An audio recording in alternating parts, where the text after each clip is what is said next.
العالمين والصلاة والسلام على من لا نبي بعده أما بعد እንግዲህ መልእክታችን ባጭሩ የፈጠረን ጌታ በብቸኝነት ወደዚህ ምድር ያስገኘን አንድ አምላክ አንድ ፈጣሪ ነው። ከአንድ ፈጣሪ ከአንድ አምላክ ውጪ ሌላ የፈጠረ የለም። ታዲያ አላህ Subhanahu Wa Ta'ala ሲፈጥረን የፈጠረበት ዓላማ አለ። እሱም ወማ ኸለቅቱል ጂነ ወልኢንሰ ኢላ ሊያዕቡዱን የሰው ልጆችንም ሆነ አጋንንቶችን አልፈጠርኩኝም እኔን በብቸኝነት ሊያመልኩኝ ሊገዙኝ ቢሆን እንጂ ይለናል። ታዲያ የሰው ልጆች ወደዚህ ምድር የተፈጠሩበት ወደዚህ ምድር የመጡበት ትልቁ ዓላማ አንድን ኃያል ጌታ የዚህን ምድር እንዲሁም ሰማይን ካለምንም ምሰሶ ያንጣለለ ምድርንም ደግሞ በተራሮች ችካል አድርጎ የፈጠረን ኃያል ጌታ በብቸኝነት ማምለክና ለመገዛት ብቻ ነው ማለት ነው። ይህም ማለት አላህ Subhanahu Wa Ta'ala ከሰው ልጆች እንዲያበሉት እንዲያጠጡት ለሱ ሲሳይን እንዲሰጡ አይጠብቅም። በልሱ አላህ Subhanahu Wa Ta'ala ነው ሰጪ አድራጊ ማለት ነው። ነገር ግን ከሰው ልጆች የሚፈልገው እሱን እንድናመልክ እንድንገዛው ነው። አላህ Subhanahu Wa Ta'ala እኛ የሰው ልጆችን ሲፈጥረን በብቸኝነት ነው የፈጠረን። ከሱ ጋር ማንም የፈጠረ ማንም ያኖረ ከሱ ጋር ማንም ሲሳይን የሚሰጥ የሆነ 2 3 4 አምላክ የለም።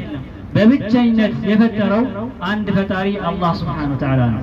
አላህ Subhanahu Wa Ta'ala ጥንትም የነበረ ዛሬም ያለ ዘላለምም ነዋሪ የሆነ ጌታ ነው።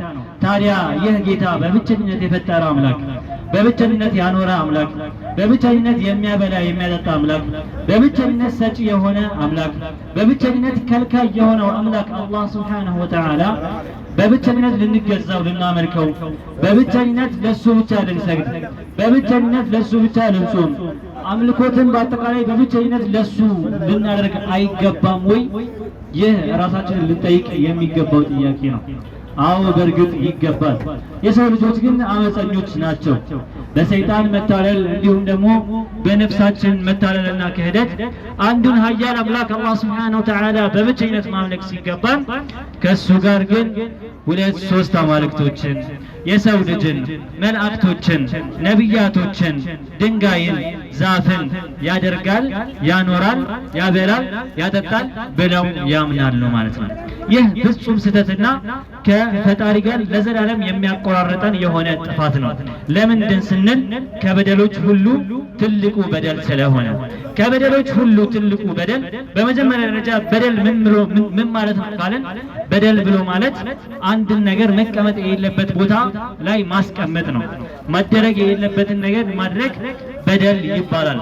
ታዲያ ከበደሎች ሁሉ ትልቁ በደል ከጥፋቶች ሁሉ ትልቁ ጥፋት አንድ አምላክ ፈጥሮ አብልቶ አጠጥቶ አኑሮ ጤናን ሰጪ ሆኖ ጤናን ከልካይ ሆኖ ሀብትን ሰጪ ሀብትን ከልካይ ሆኖ ከሱ ጋር ግን ሌሎችን አማልክቶችን መገዛት ሌሎችን ግዑዝ አካላቶችን መገዛት ማምለክ ይህ ከፈጣሪ ጋር በጣም የሚያቆራርጠንና ከበደሎች ሁሉ ትልቁ በደል ነው። ታዲያ ትልቁ መልእክታችን ቁሉ ላ ኢላሃ ኢላላህ ቱፍሊሑ ወደዚህ የመጣንበትም ምክንያት ወደዚህ ተጣራርም ያለው ምክንያት ገንዘብ ከናንተ ለመሰብሰብ ወይም ደግሞ ከናንተ ውዴታን ለማግኘት ወይም ደግሞ የመጮህ ሱስ ኖረብን ሳይሆን ይህንን መልእክት ልናስተላልፍ ዘንዳ አንድን አምላክ አላህ Subhanahu Wa Ta'ala አምልኮ የሚለውን መልእክት ለህዝብ ሁሉ ልናደርስ ዘንዳ አላህ Subhanahu Wa Ta'ala እኛን መርጦ የላከን ህዝቦች ስለሆነ ማለት ነው። ኩንቱም ኸይረ ኡመቲ እናንተ ምርጥ ህዝቦች ናችሁ ለሰው ልጆች ብቅ ያላችሁ ተአሙሩነ ቢልማዕሩፊ ወተንሃውነ ዐኒል ሙንከር ከመጥፎ ከልካይ የሆናችሁ በጥሩም ደግሞ አዛዥ የሆናችሁ ህዝቦች ናችሁ ብሎ መልካም ማዘዝና ከመጥፎ መከልከልን የጥሩ ሰዎች ምልክት አድርጎ ይይዛል ማለት ነው።